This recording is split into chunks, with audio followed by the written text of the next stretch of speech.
Ahojte, vítame vás u nového videa, u novej časti. Minulý diel sme si vytvorili takúto záložku do časopisu, knihy a napríklad aj do učebnice.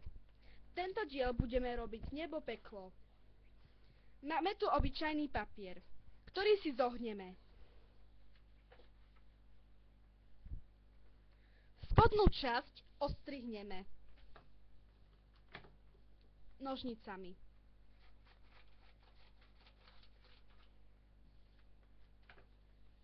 Vyzerá to takto.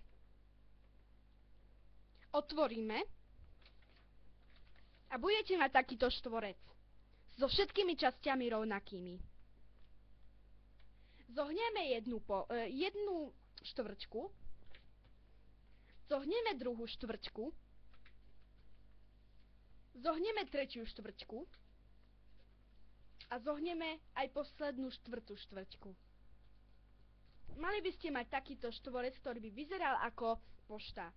Teraz ho zohneme. Otočíme, pardon. A urobíme to isté. Jednu štvrťku, druhú štvrťku, tretiu štvrťku a štvrtú štvrťku. Máme hotovo. Teraz si tu napíšete nejaké čísla, keďže je to hra. Napríklad 13. Zoberieme iné pero, lebo toto nefunguje.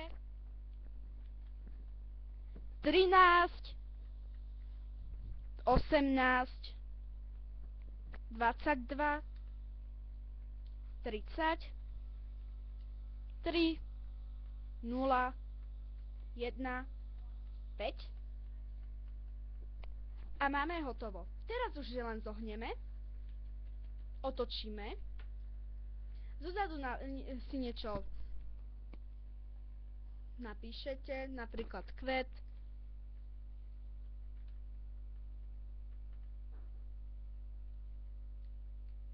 sneh, jar,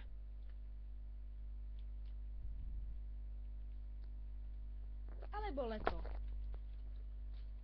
Zohnete.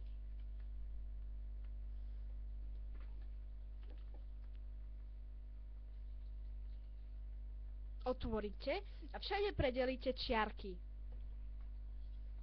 A napíšete si niečo, napríklad somár, si krásny a takéto veci.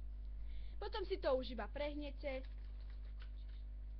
Proste si tam popíšete veci, prehnete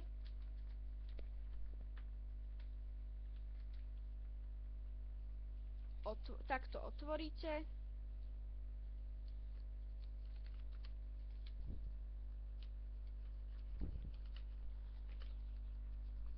otvoríte si malé štvorčeky, aby sa vám to otvorilo